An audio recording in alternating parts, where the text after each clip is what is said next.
8월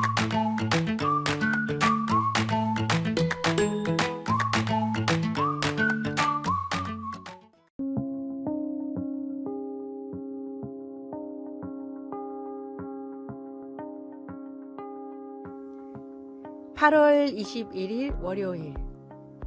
하나님의 선하심이 따르리니. 어떤 대학생이 한 여성 의류 매장에서 아르바이트를 했습니다. 거기서는 직원이 손님으로 가장하여 옷을 훔칠 것 같은 사람을 따라다니며 계속 감시했습니다. 상점 주인이 정해놓은 수상한 사항에 적용되는 사람이 감시 대상이었고, 그렇지 않은 사람은 감시하지 않았습니다. 학생은 쇼핑을 갔다가 나 자신이 수상한 사람으로 지목되어 따라다니는 감시를 당한 적이 있었는데, 그 수법을 알고 있던 터라 의류 매장 일이 흥미로운 경험이었습니다. 이와는 아주 대조적으로 다윗은 하늘의 축복, 곧 하나님의 선하심과 인자하심이 자신을 따라다닌다고 말했습니다. 이 두 가지 축복은 아무런 의심 없이 참된 사랑으로 그를 따라다니면서 언제나 가까이 머물러 있습니다. 전도자 찰스 스펄전이 쌍둥이 수호천사라고 불렀던 이 두 축복은 우울한 날에도 밝은 날에도 신자들을 가까이 따라다닙니다. 찬란한 여름뿐 아니라 황량한 겨울에도 그분의 선하심은 우리의 모든 필요를 공급하시고, 그의 인자하심은 우리의 죄를 닦아내 주십니다. 한때 목동이었던 다윗은 하나님께서 선하심과 인자하심을 함께 묶어 공급하시는 의도를 잘 알고 있었습니다. 두려움과 근심, 유혹, 의심 같은 다른 것들도 신자들을 따라다닐 수 있습니다. 하지만 다윗은 조금도 의심 없이 반드시 하나님의 선하심과 인자하심이 우리를 언제나 따른다고 말합니다.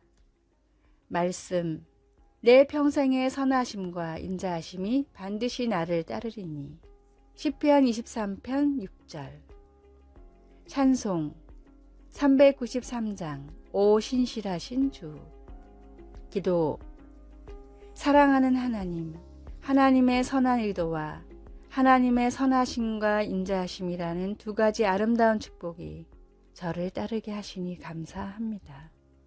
아멘.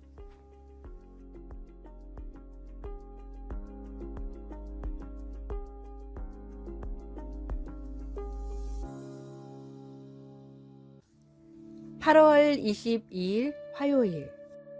공동체의 정체성. 일본의 1인 가구 비율은 전체 가정의 32%로 아시아권에서는 매우 높은 수준입니다.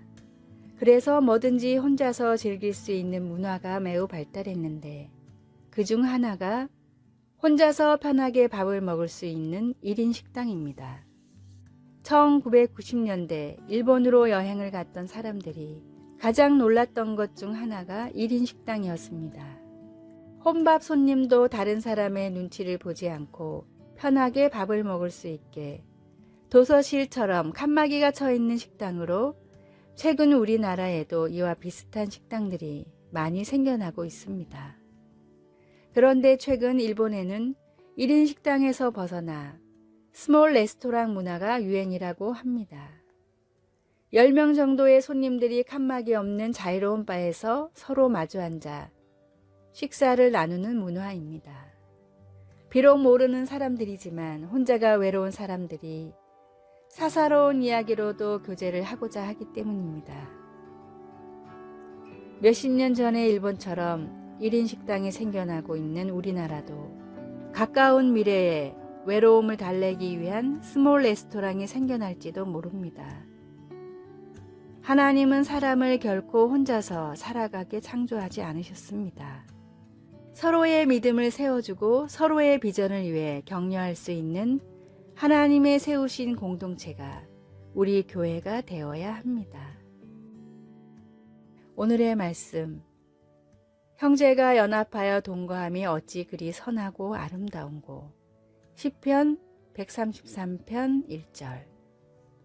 오늘의 찬송 219장 주 하나님의 사랑은.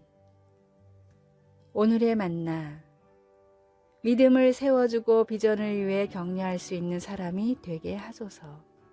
참 진리와 기쁨이 있는 공동체나 교회로 외로운 사람들을 초청합시다.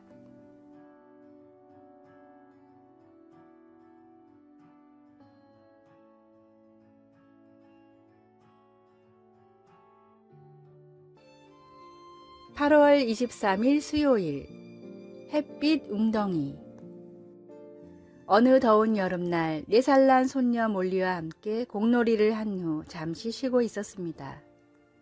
같이 집 현관 앞에 앉아 물을 마시고 있었는데 몰리가 갑자기 마당을 가리키며 "저기 햇빛 웅덩이 좀 봐요" 라고 했습니다. 햇살이 무성한 나뭇잎을 투과하여 어두운 그림자 가운데 빛의 웅덩이 모양을 만들고 있었습니다. 햇빛 웅덩이, 마치 어두운 날들 속에서 희망을 보는 듯한 아름다운 표현이지 않습니까? 종종 좋은 소식이 많지 않은 힘든 삶 가운데서도 우리는 어두운 그림자에 집중하기보다는 밝은 빛에 초점을 맞출 수 있습니다. 그 빛은 바로 예수님입니다. 마태는 이사야서를 인용하여 예수님이 이 세상에 오셨을 때 들어온 빛에 대해 기록했습니다. 흑암에 앉은 백성이 큰 빛을 보았고 사망의 땅과 그늘에 앉은 자들에게 빛이 비추었도다. 우리가 사망의 땅과 그늘에 살 동안에는 죄의 영향력이 우리 온 우주에 퍼져 있습니다. 하지만 이 세상을 아주 웅장하고 영광스럽게 비추시는 빛이신 예수님이 그 그림자를 뚫고 비추고 계십니다. 어떤 어두움이 당신의 날을 그늘지게 합니까? 예수님이 함께 하시는 사랑의 빛이 어떻게 당신에게 기쁨과 희망을 가져다 줄 수 있을까요? 말씀, 사망의 땅과 그늘에 앉은 자들에게 빛이 비치었도다. 마태복음 4장 16절. 찬송 293장 주의 사랑 비칠 때에. 기도. 고단한 이 세상을 헤쳐나갈 때 주님의 임재가 필요합니다. 어둠에서 건지시는 주님의 사랑과 함께 웅장한 주님의 빛 가운데 설 수 있도록 도와주소서. 예수님의 이름으로 기도드립니다. 아멘.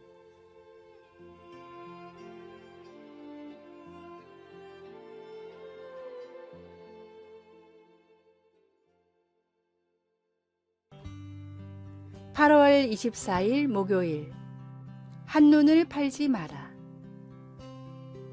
일본의 한 권투 선수가 바쁜 일이 있어 택시를 타고 시내로 가던 중이었습니다.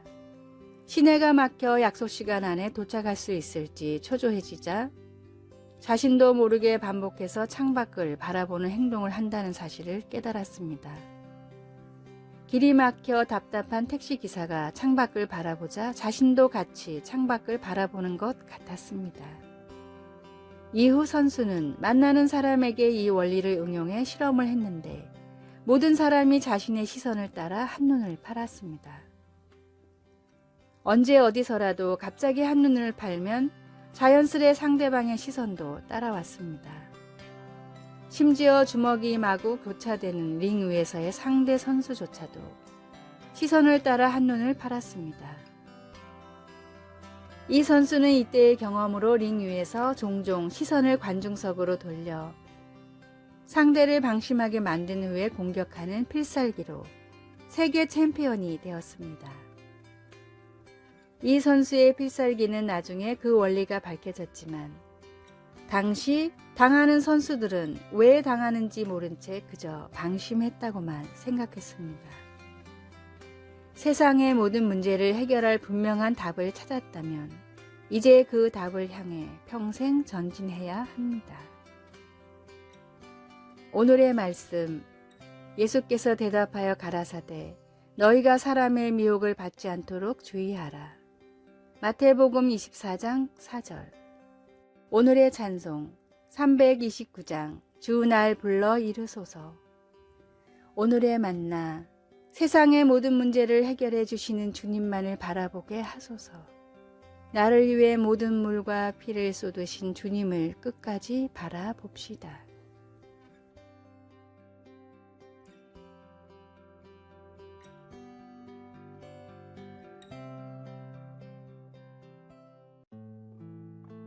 (8월 25일) 금요일. 너 자신만의 것으로. 2002년 6월 11일 아메리칸 아이돌이라는 가수 오디션 프로그램이 첫 선을 보였습니다. 매주 기대에 부푼 참가자들이 기존의 유명한 곡들을 각자의 방식으로 부르면 시청자들이 투표로 다음 단계로 나아갈 사람을 결정했습니다. 프로그램의 심사위원 중 한 명인 랜디 잭슨의 대표적인 심사평은 이것이었습니다. 그 노래를 자신의 것으로 만들었네, 친구. 그는 익숙한 곡을 골라 완전하게 습득하고 자신만의 것으로 독특하게 바꾸어 노래한 참가자에게 칭찬을 아끼지 않았습니다. 자신만의 것을 해내기 위해서는 곡을 완벽하고 창의적으로 소화한 다음 전 세계가 보는 무대에 다시 올려야 합니다. 이와 유사하게 바울도 우리가 믿음을 우리 자신의 것으로 만들어 표현하라고 권고했습니다. 빌립보서 3장에서 그는 하나님 앞에서 자신의 유익을 구하려는 시도를 거부하고 대신 믿음으로 하나님께로부터 난 의를 품으라고 우리에게 가르칩니다. 용서와 구원의 선물은 우리의 동기와 목표를 바꾸어 줍니다. 오직 내가 그리스도 예수께 잡힌 바 된 그것을 잡으려고 달려가노라. 우리의 할 일은 하나님의 복음의 선물을 내면화한 후 이 깨어진 세상 가운데서 복음대로 살아가면서 그 진리를 붙잡는 것입니다. 말씀, 오직 내가 그리스도 예수께 잡힌 바 된 그것을 잡으려고 달려가노라. 빌립보서 3장 12절. 찬송 360장 행군 나팔 소리에. 기도. 예수님, 십자가의 사랑과 구원의 선물을 주셔서 감사합니다. 날마다 감사로 응답하게 하시고 감사함으로 믿음의 경주를 달려가게 하소서. 아멘.